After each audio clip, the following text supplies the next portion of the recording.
elle-même, chapitre 12. Citation. À l'église ? Pourquoi est-ce que j'irai à l'église ? Je me sens déjà assez mal toute seule, il me ferait me sentir encore plus mal. Une prostituée de Chicago, citée par Philip Yancey dans « Qu'y a-t-il de si incroyable à propos de la grâce ?» Qui a besoin du sacrifice ? Citation. Car Dieu a tant aimé le monde qu'il a donné son Fils unique, afin que quiconque croit en lui ne périsse pas, mais qu'il ait la vie éternelle. Jean 3, 16. Suis-je le seul qui ait pensé que ce verset n'était pas une si bonne nouvelle la première fois que je l'ai entendu ? Oui, je sais, il parle d'un don incroyable que Dieu a accordé pour que nous ne mourions pas dans nos péchés. C'est pour nous incontestablement quelque chose de grand. Mais que cela nous apprend-il au sujet de Dieu ?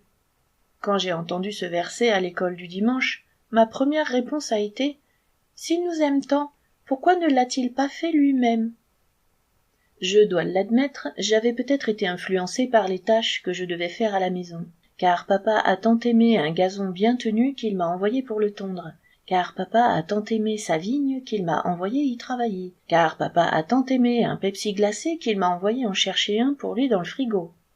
Alors pourquoi Dieu lui-même n'est-il pas venu en chair et en os subir la mort la plus douloureuse et la plus humiliante qui soit ? Mais non, il a envoyé son fils à sa place, tout au moins c'est ce que je pensais. Et j'étais confus à propos d'autre chose encore. Bien que reconnaissant pour le salut qu'il nous donnait, je m'interrogeais sur la façon dont il y avait pourvu. Quel père satisfait son besoin de justice avec la mort de son propre fils ? N'aurait-il pas pu simplement nous pardonner sans mettre à mort une victime innocente ? Si quelqu'un me fait du tort et que pour mettre fin à ma colère je dois punir quelqu'un d'autre, que cela révèle-t-il à mon sujet ? Si Dieu a pu être apaisé par un sacrifice humain sur la croix, celle de son propre fils, nous restons avec tout un tas de questions embarrassantes. Et si vous les posez devant certaines personnes, elles éviteront d'y répondre en affirmant que l'exigence de justice de Dieu va au-delà de notre compréhension. Mais je suis convaincu que les points de vue discordants au sujet de Dieu, qui sont le résultat d'une vision de la croix basée uniquement sur l'apaisement de sa colère, font que beaucoup s'éloignent de la relation d'intimité qu'il recherche avec nous. Au contraire, ces questions sans réponse devraient nous amener à réviser notre vision déformée de la croix. Depuis la chute d'Adam, nous en sommes arrivés à dépeindre Dieu non comme un Père aimant qui nous invite à mettre notre confiance en lui, mais comme un souverain exigeant qui doit être apaisé.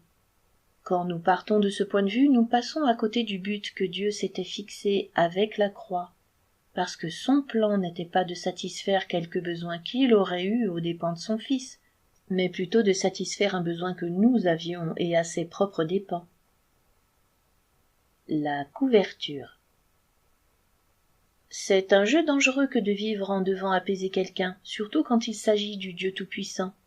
Bien que je ne croie pas une minute que Dieu y joue, beaucoup d'entre nous ont été instruits à penser qu'il y jouait, et nous alternons nos tentatives pour lui plaire avec nos efforts pour nous cacher de lui dès lors que nous n'y arrivons pas. Au moment où Adam et Ève ont mangé le fruit, leurs yeux se sont ouverts pour discerner le bien et le mal. Et le premier mal qu'ils ont vu était en eux. Ils sont alors devenus conscients de leur nudité bien qu'ils aient été nus depuis leur création et ont cherché à couvrir leur honte. La première chose qu'ils ont trouvée assez grande pour les couvrir était des feuilles de figuier. Ils en ont cueilli quelques-unes, les ont cousues ensemble et s'en sont servis comme vêtements. Cela me fait mal rien que d'y penser. Je suis passé dans des vergers de figuier et je sais à quel point leurs feuilles piquent et démangent. Comme matière première pour des sous-vêtements, c'était en fait un bien mauvais choix, comme le sont souvent les choix que nous faisons pour nous couvrir. Mais le prix de leur honte nous est dévoilé un peu plus tard, alors que Dieu se révèle à nouveau dans le jardin. Au lieu de se sentir en sécurité avec lui, ils se sentent obligés de fuir et de se cacher. Remarquez au passage que Dieu ne se cache pas, et qu'il n'est pas en colère parce qu'ils ont désobéi. Il vient pour être avec eux. Ce sont eux qui se cachent, honteux, en espérant que les buissons cacheront ce que les feuilles de figuier laissent voir. Alors que Dieu s'approche, ils lui disent leur honte et leur échec. Ce faisant, ils restent cachés. Adam accuse Ève. La femme m'a donné du fruit de l'arbre, et j'en ai mangé. Ce n'est pas étonnant qu'ils ne se sentent pas sûrs d'eux dans leur nudité. Pourtant, ils l'étaient auparavant.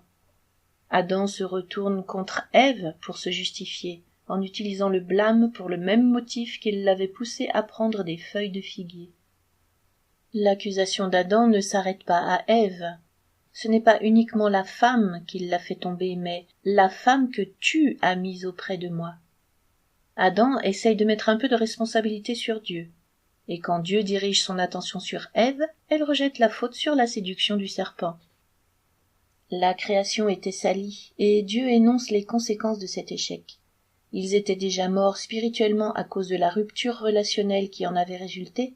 Leur future mort physique allait suivre. Dieu les expulsa hors du jardin parce qu'il ne voulait pas qu'ils mangent de l'arbre de la vie et vivent éternellement dans leurs conditions de péché. En préservant une éternité dans la sainteté, Dieu avait préparé un endroit sûr pour leur salut final.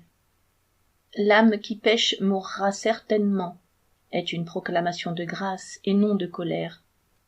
Cela signifie que le péché aura une fin, et que nous aurons une occasion de regagner ce que nous avons perdu. Les conditions de l'apaisement. Leur échec a eu de graves conséquences dans la création et dans leur relation avec leur Créateur. Celui-ci ne pouvait plus être l'ami qui se promenait avec eux dans le jardin, parce que leur honte produisait la crainte dès qu'ils s'approchaient.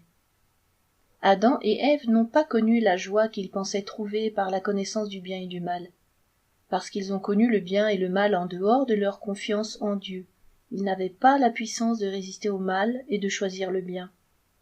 Ils se sont retrouvés captifs de leurs mauvaises passions, avec les conséquences destructrices et la honte irrépressible qui les accompagne, tout comme les générations suivantes.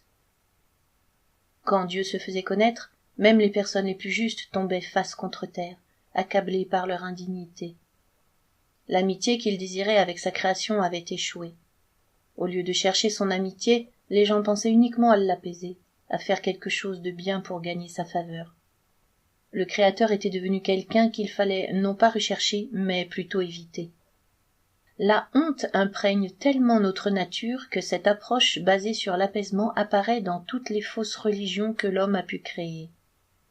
Depuis les premiers essais tribaux d'apaiser les dieux de la terre ou le dieu de la pluie, en passant par des systèmes religieux plus sophistiqués, comprenant idolâtrie et tradition, l'objectif est toujours le même. Que pouvons-nous faire pour apaiser la colère des dieux et avoir leur faveur? Ils m'aiment un peu, pas du tout. Quand tout allait bien, les gens étaient complaisants. Mais les temps mauvais engendraient davantage de prières de repentance, de sacrifices et de bonnes œuvres. Les offrandes commençaient par du grain et des fruits, mais les temps de plus en plus difficiles exigèrent des dons plus grands. Bientôt on sacrifia des animaux, et dans bien des cultures de par le monde, c'est finalement le sacrifice humain qui devint l'ultime expression de l'engagement maximal envers les dieux. Mais ce n'est pas ainsi que le vrai Dieu voulait être reconnu. J'y pourvoirai. Si vous allez à Tel Megiddo, aujourd'hui en Israël, vous pouvez vous tenir sur un promontoire et voir un autel utilisé par les Cananéens pour y sacrifier leurs enfants premiers-nés. Ils pensaient ainsi apaiser leur Dieu. Le guide vous dira qu'il s'agit de l'autel même qu'Abraham a utilisé quand il est entré dans le pays promis. Ce n'était donc pas exceptionnel pour Abraham que le Dieu qui avait touché sa vie lui demande de sacrifier son fils. Tous les autres dieux dans le pays de Canaan le demandaient, pourquoi pas le sien? Mais ce Dieu n'était pas comme les autres faux dieux qui demandaient des sacrifices humains. Il était le Dieu vivant et véritable. Il allait se révéler à Abraham, et il voulait qu'il sache qu'il n'avait rien à voir avec Moloch, Baal ou Astarté. Suivant la parole de Dieu, Abraham prit son fils, un trésor qui lui était né dans sa vieillesse, et partit pour le mont Morija. Alors qu'ils approchaient de la montagne, Isaac remarqua qu'il n'y avait pas de sacrifice. « Le bois et le feu sont ici, mais où est l'agneau pour l'holocauste ?» La réponse d'Abraham était moins une vision de la nature divine qu'une manière de détourner l'attention de son fils. Néanmoins, il prophétisa la leçon que Dieu voulait qu'il apprenne. « Mon fils, Dieu pourvoira à l'agneau du sacrifice. » C'est seulement après que son fils ait été attaché à l'autel et qu'il ait levé son couteau pour le tuer qu'il vit que ses paroles étaient prophétiques. « Abraham, Abraham, n'avance pas ta main sur l'enfant et ne lui fais rien, car je sais maintenant que tu crains Dieu et que tu ne m'as pas refusé ton fils, ton unique. » Genèse 22, 12. Abraham avait fait face à l'examen ultime de la confiance en Dieu. Il avait découvert que Dieu n'avait jamais voulu qu'il offre son fils en sacrifice. Après que Dieu lui ait montré un bouc, retenu par les cornes dans les buissons, il l'offrit à la place d'Isaac. Abraham nomma cet endroit Jéhovah-Jireh, le Seigneur pourvoira, parce qu'il avait compris que ses paroles avaient été plus vraies qu'il ne se l'était imaginé. Dieu avait tracé une ligne qui le séparait de tous les autres dieux que les hommes avaient créés. Les faux dieux demandaient des sacrifices pour leur apaisement. Ce Dieu-ci a pourvu lui-même au sacrifice dont nous avons besoin pour couvrir notre honte une fois pour toutes et nous permettre de le connaître tel qu'il est vraiment. Sur le mont Moria, Dieu avait montré une image de ce qu'il allait littéralement accomplir quelque 3000 ans plus tard sur une autre colline appelée Golgotha. Ce ne serait pas l'apaisement d'un Dieu en colère par un quelconque sacrifice que nous pourrions offrir, mais un acte d'un Dieu d'amour qui se sacrifie lui-même pour ceux qui étaient captifs du péché. Bien loin d'être un souverain assoiffé de sang qui demande un sacrifice pour satisfaire son besoin de vengeance, le Dieu vivant se donne lui-même pour ramener à lui le fils ou la fille bannie. Il n'avait pas besoin d'un sacrifice pour nous aimer, il nous aimait déjà depuis longtemps. Nous avions besoin d'un sacrifice pour effacer notre honte, afin d'être libres de pouvoir l'aimer à nouveau. À la croix, Dieu prouve de manière indéniable combien il nous aime. Pour ceux qui le comprennent, la porte est ouverte pour faire ce qu'Adam et Ève ne pouvaient plus faire ce jour terrible dans le jardin, confier totalement nos vies au Dieu vivant. Citation. Il n'y a donc maintenant aucune condamnation pour ceux qui sont en Jésus-Christ. En effet, la loi de l'esprit de vie en Jésus-Christ m'a affranchi de la loi du péché et de la mort. Romains 8, 1, 2.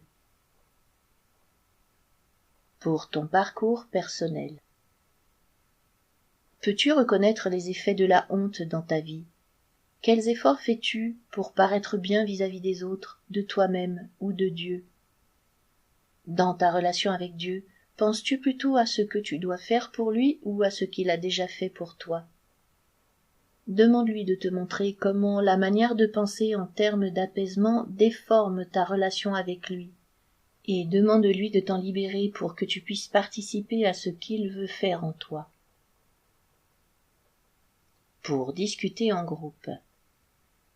Premièrement, réfléchissez ensemble sur cette vérité. Le vrai Dieu est celui qui veut se sacrifier lui-même plutôt que de demander des sacrifices. Deuxièmement, cherchez dans quel domaine vous essayez toujours d'apaiser Dieu par vos sacrifices ou en blâmant les autres pour atténuer votre culpabilité. Troisièmement, en quoi cela change-t-il votre manière de voir le christianisme?